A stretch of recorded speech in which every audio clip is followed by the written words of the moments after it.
Hey, I hope y'all doing well today. Nope, there's no applause, nothing like that.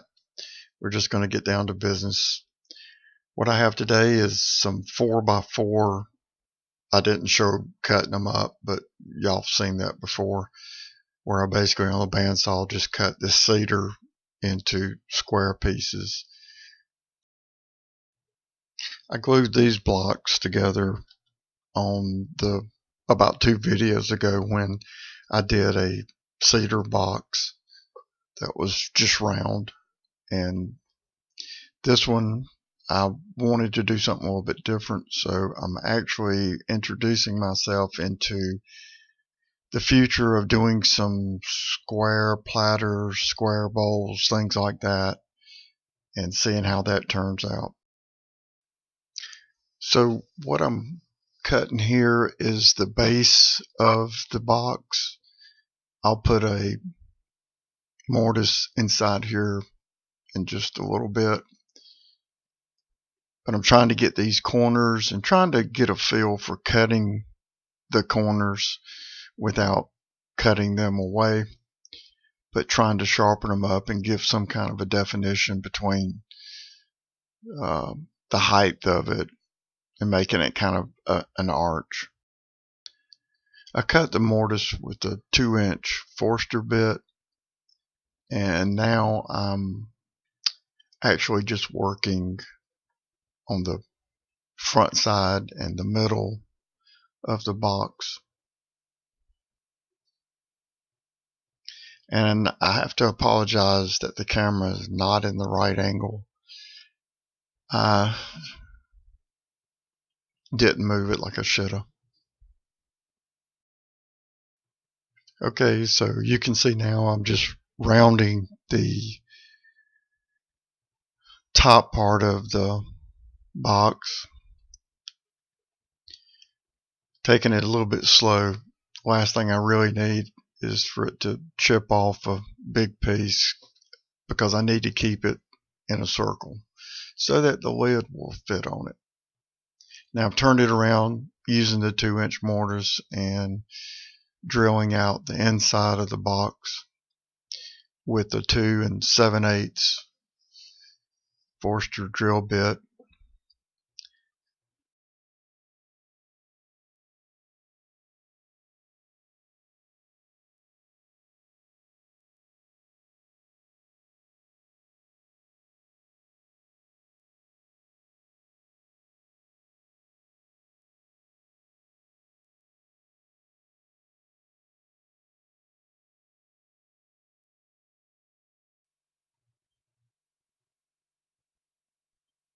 I'm measuring this, trying to leave about a 1/4 inch between the mortise and the inside of the bottom of the bowl, or the bottom of the box.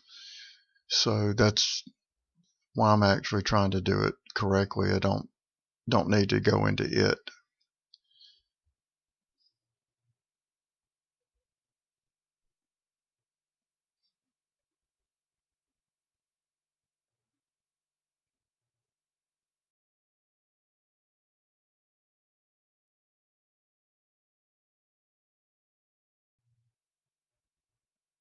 Just cleaning up the edge on it.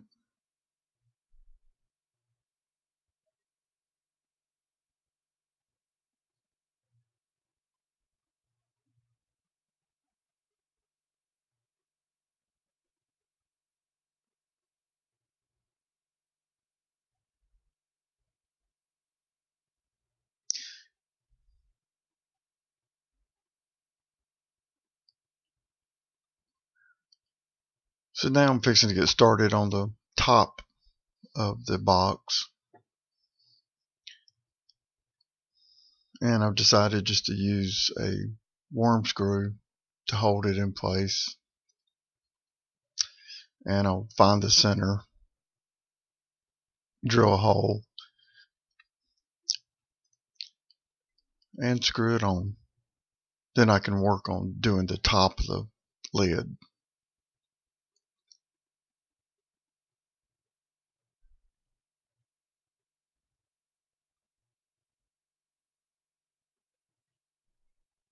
If you notice, that dark area kind of goes away as I cut into it, so it comes up with kind of a different shape, kind of unique as I trim it down.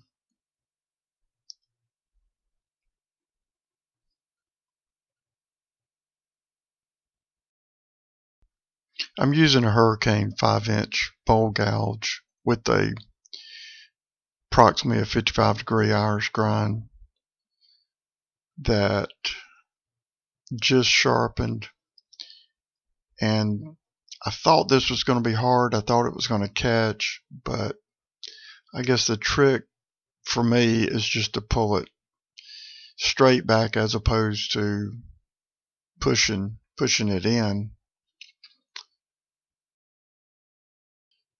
This is my Hurricane bowl gouge, and it has an Irish grind on it, so when I'm using it like this, I'm pretty much using it as a scraper, or it's called a shear cut, kind of like a knife, using one of the wings to just really carefully scrape it, but at the same time not really putting any pressure on it. I really thought cutting the corners was going to be really hard, and so far I hadn't had a major deal. I did cut a little deep one or two times, and I had to clean it up, but for the most part I think I'm sure the further out you go and the thinner you go, I'm sure it all makes a difference, but just to get started in it, I'm happy with it, and I'm thinking this is going to be something I'm going to do more of.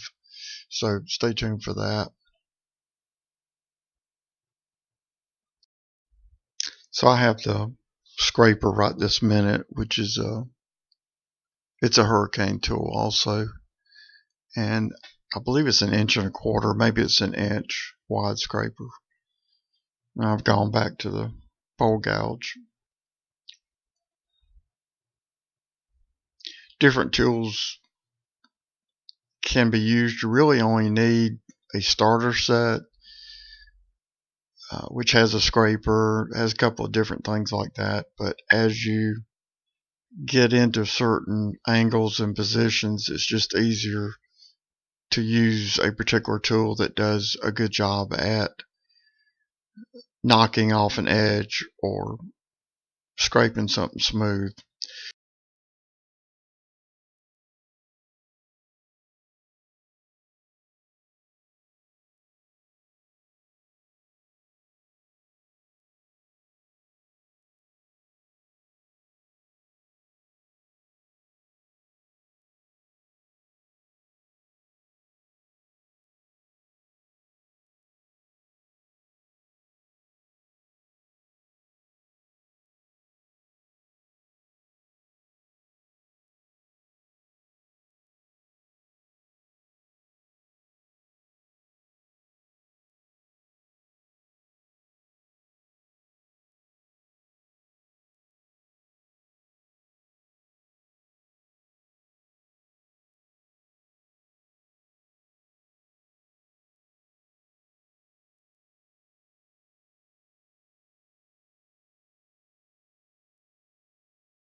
So this is the next step for the top.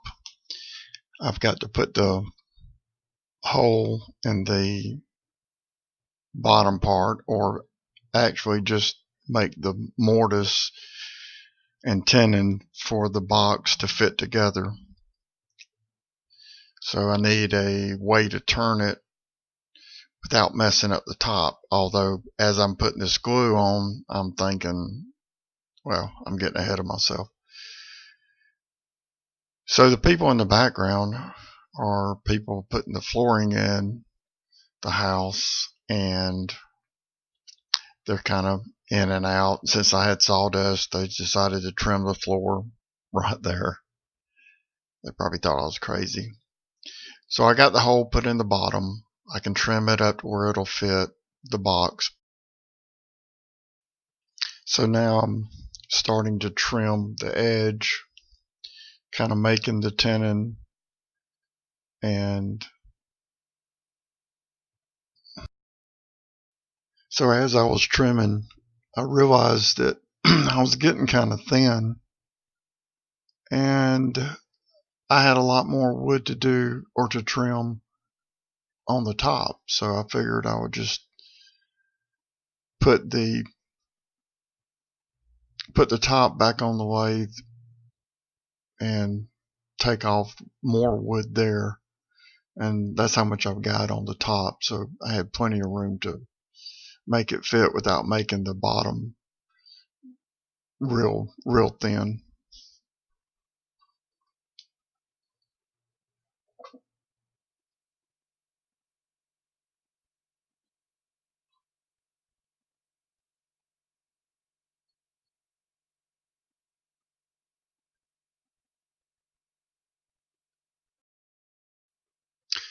I realized that I could always take off more. That's just part of the way it works. You can take off more, but you can't put it back, or not very easy.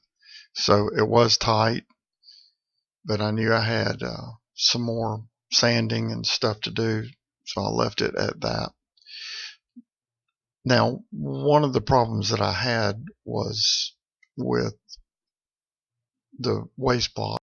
It sort of pulled some of the wood off and just made it a little bit of a mess. So I decided to, since I had a big hole in it now, to simply go back, clean up the backside, and then clean up the front.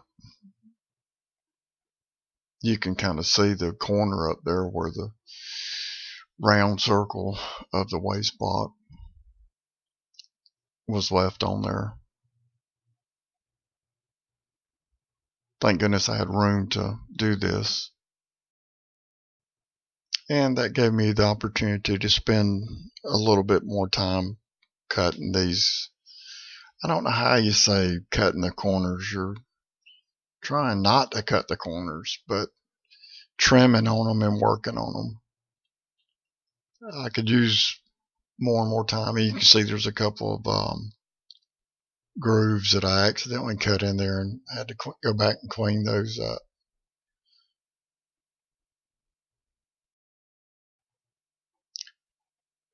So I started sanding, and I started with 320. It was really good cuts, real slick, and it just didn't take very much to do it.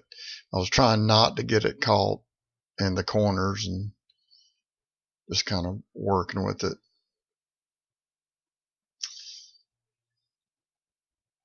And I'm getting the rough sides that I didn't turn, and this was done with 80, and then I went all the way up to 400.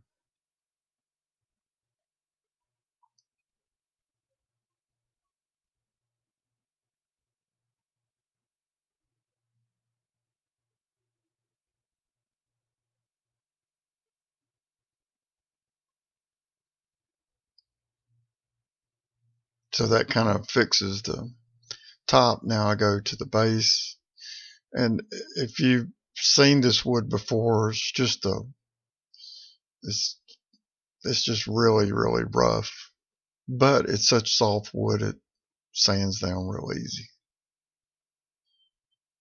I mean, I could slow this down, and it's not a lot of time on each side, but I'm trying to keep it short for everybody. And we pull out the old Howards, kind of a safe thing, but it just really seems to work better for this soft wood that soaks up everything. And like I said before, I don't use a sand and sealer on it. I want it to soak up all the wax and give it some strength, give it a little bit of protection. Actually, it would probably be a cool thing to put a resin finish on this. I just know that I would probably have to paint a light coat on it first and let it probably completely dry and then sand it and then go back and put another coat. But something for me to try, something for me to think about. Like a big vase. That'd be kind of cool. I've got some ideas on that. Thanks to Kim Tippin in her last video that she just put out. It's funny how ideas form, just kind of come about as you do things, as you see things and stuff like that. Sanding on the inside of it, just getting it smooth. I had plenty of room, so sand a little bit on the lip there.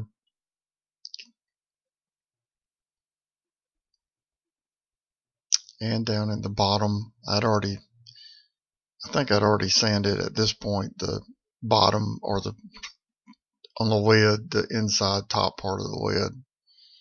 I know I'm confusing y'all by talking tops, bottoms, sides, fronts, and it's a box on top of that.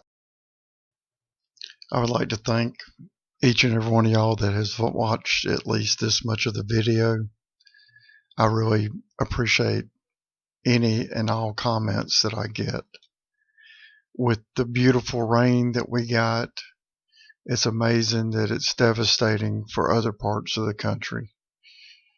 Our grass, our trees, everything is so green. God knows how to bless us, and I pray that God will bless the people that have suffered through this hurricane.